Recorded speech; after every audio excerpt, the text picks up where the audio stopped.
ಏಯ್, ಕೇಳಿದ್ರಾ ನಮ್ಮ ಹಳ್ಳಿ ಹೆಂಗಸರು ಟ್ರಿಪ್ ಹೋಗ್ತಾರೆ ಅಂತ? ಟ್ರಿಪ್ಪಾ? ಯಾವ ಟ್ರಿಪ್ಪು? ಅಡಿಗೆ ಮನೆಯಿಂದ ಕೋಣೆವರೆಗಿನ ಟ್ರಿಪ್ಪಾ? ಇಲ್ಲ ಕಣ್ರಿ, ಫ್ಯಾಮಿಲಿ ಇಲ್ಲ, ಗಂಡ ಇಲ್ಲ, ಮಕ್ಕಳಿಲ್ಲ ಅಂತ ಟ್ರಿಪ್ಪು. ಈ ಐಡಿಯಾ ಯಾರು ಕೊಟ್ಟಿದ್ದೊಟ್ಟ? ನನಗೆ ಡೌಟು ಶಾಂತಮ್ಮನೇ ಇರ್ಬೇಕು. ಅವಳು ಇತ್ತೀಚೆಗೆ ಫೋನ್ ಬಿಟ್ಟೇ ಬಿಡಲ್ಲ. ಹೌದು ಹೌದು, ದಿನಾ ರೀಲ್ಸ್ ನೋಡ್ಕೊಂಡು ಮೈಸೂರು ಟ್ರಿಪ್ಪು, ಊಟಿ ಟ್ರಿಪ್ಪು ಅಂತ ಕನ್ಸ್ ಕಾಣ್ತಾಳೆ. ರೀಲ್ಸ್ ಅಂದ್ರೆ ಏನು? ನನಗ್ ಗೊತ್ತಿರೋ ರೀಲ್ ಅಂದ್ರೆ ಬಾವಿಯಲ್ಲಿ ನೀರೆಳೆಯೋದು. ಆದ್ರೆ ಟ್ರಿಪ್ ಅಂದ್ರೆ ಹೇಗೆ? 2 ದಿನನಾ 3 ದಿನನಾ?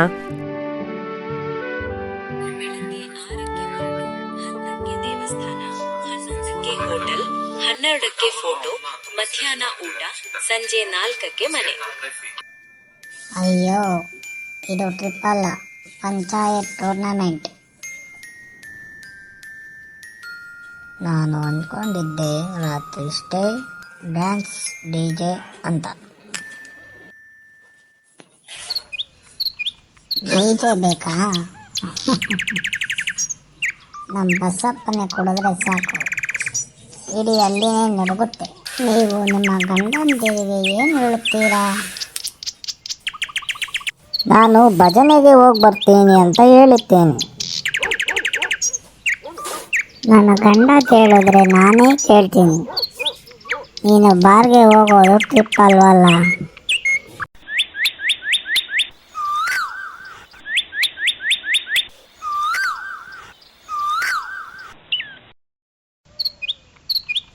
ಏನ್ರಿ, ನನ್ನ ಹೆಸರು ಕೇಳಿಸ್ತಿದ್ಯಲ್ಲ? ಏನಿಲ್ಲ, ನೀನು ಟ್ರಿಪ್ ಮಾಡಿದ್ಯಾ ಅಂತ ಪ್ಲ್ಯಾನ್.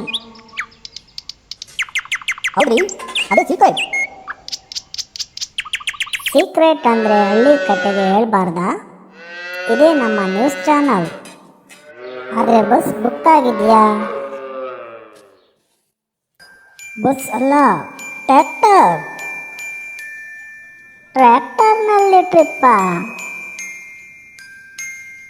ಹಿಂದೆ ಹುಲ್ಲು, ಮುಂದೆ ನಾವು, ಮಧ್ಯ ಕುರ್ಚಿ ಇಲ್ಲ, ಅಡ್ಜಸ್ಟ್. ಅಯ್ಯೋ ದೇವ್ರೇ, ಇದು ಟ್ರಿಪ್ ಅಲ್ಲ, ಟೇಸ್ಟ್. ಏನೇ ಆಗಲಿ ಟ್ರಿಪ್ ಪಕ್ಕ. ಗಂಡಸರು ಮನೆಯಲ್ಲಿ, ನಾವು ಹೊರಗೆ. ನಾಳೆ ಹಳ್ಳಿ ಕೇಳಿದ್ರೆ ಹೆಂಗಸರೆಲ್ಲ ಎಲ್ಲಿ ಹೋದ್ರು? ಸ್ವಲ್ಪ ಸ್ವತಂತ್ರದ ಟ್ರಿಪ್ ಎನ್ನೋಣ.